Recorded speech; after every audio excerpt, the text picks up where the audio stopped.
ಶರಾವತಿ ಸಂತ್ರಸ್ತರು ಬಗರ್ ಹುಕುಂ ಸಾಗುವಳಿದಾರರಿಗೆ ಅರಣ್ಯ ಮತ್ತು ಕಂದಾಯ ಇಲಾಖೆಯವರು ಕಿರುಕುಳ ಮತ್ತು ನೋಟಿಸ್ ನೀಡ್ತಾ ಇರೋದನ್ನು ಖಂಡಿಸಿ ಪ್ರತಿಭಟನೆಗೆ ನಿರ್ಧಾರ ಮಾಡಲಾಗಿದೆ.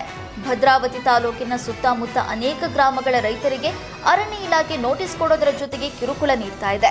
ದೌರ್ಜನ್ಯದಿಂದ ಜೆಸಿಬಿ ಮೂಲಕ ಸಾಗುವಳಿದಾರರ ಅಡಿಕೆ ಮರಗಳನ್ನು ಕಿತ್ತೆಸೆತಾ ಇದ್ದಾರೆ.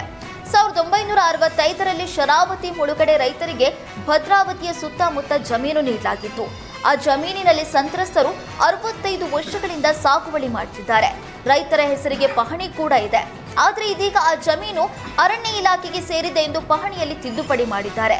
ರೈತರಿಗೆ ಜಮೀನು ಕೊಡುವಾಗ ಎಲ್ಲವೂ ಸರಿ ಇದ್ದು ಈಗ ಹೇಗೆ ಬದಲಾಗುತ್ತೆ?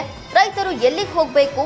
ಸರ್ಕಾರವೇ ಈ ಜಾಗವನ್ನ ಕೊಟ್ಟಿದೆ, ರೈತರು ಒತ್ತುವರಿ ಮಾಡಿಕೊಂಡಿಲ್ಲ ಎಂದು ಸರ್ಕಾರದ ದ್ವಿಮುಖ ನೀತಿಯ ವಿರುದ್ಧ ಆಕ್ರೋಶ ವ್ಯಕ್ತಪಡಿಸಿದ್ದಾರೆ.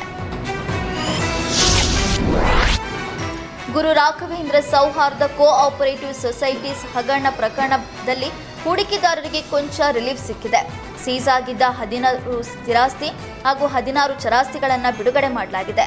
ಹಣ ಹೂಡಿಕೆ ಮಾಡಿ ಸಂಕಷ್ಟದಲ್ಲಿ ಇದ್ದವರಿಗೆ ಸುಮಾರು 50 ಕೋಟಿ ಮೌಲ್ಯದ ಆಸ್ತಿಗಳನ್ನು ಬಿಡುಗಡೆಗೊಳಿಸಿ PMLA ಕೋರ್ಟ್ ಆದೇಶ ನೀಡಿದೆ. ಕಷ್ಟದಲ್ಲಿರುವ ಹೂಡಿಕೆದಾರರಿಗೆ ಹಣ ಹಿಂದಿರುಗಿಸುವ ದೃಷ್ಟಿಯಿಂದ ಸಕ್ಷಮ ಪ್ರಾಧಿಕಾರಕ್ಕೆ ಬಿಡುಗಡೆಗೊಳಿಸಿ ಆದೇಶ ನೀಡಿದೆ. ಸಾರ್ವಜನಿಕರು ನೀರು ಪೋಲು ಮಾಡಿದ್ರೆ ದಂಡ ಹಾಕುವ ಅಧಿಕಾರಿಗಳೇ. ನಿಮ್ಮ ನಿರ್ಲಕ್ಷ್ಯಕ್ಕೆ ದಂಡ ಹಾಕೋರು ಯಾರು? ಕಳೆದ 1 ವಾರದಿಂದ ಪೈಪ್ ಡ್ಯಾಮೇಜ್ ಆಗಿ ನೀರು ಪೋಲಾದ್ರೂ ಯಾವೊಬ್ಬ ಅಧಿಕಾರಿ ಜನಪ್ರತಿನಿಧಿಯು ಡೋಂಟ್ ಕೇರ್ ಅನ್ನ ಮಾಡ್ತಾ ಇದ್ದಾರೆ. ಬೆಂಗಳೂರಿನ ರಾಜಮಹಲ್ ಗುಟ್ಟಹಳ್ಳಿ ವಾರ್ಡ್ನಲ್ಲಿ ಪೈಪ್ ಒಡೆದು ಹೋಗಿ ರಸ್ತೆಯಲ್ಲಿ ನೀರು ಹರಿತಾ ಇದೆ. ಪೈಪ್ ಹಾಳಾಗಿರೋದ್ರಿಂದ ಸ್ಥಳೀಯರಿಗೆ ನೀರಿನ ಸಮಸ್ಯೆ ಆಗಿದೆ.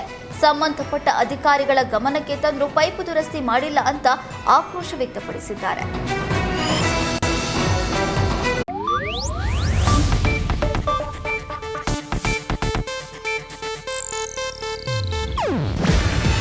ಇದು ಏಷ್ಯಾನೆಟ್ ನ್ಯೂಸ್ ನೆಟ್ವರ್ಕ್ ಪ್ರಸ್ತುತಿ. ನೀವು ನೋಡ್ತಿದ್ದೀರಾ ಏಷ್ಯಾನೆಟ್ ಸುವರ್ಣ ನ್ಯೂಸ್.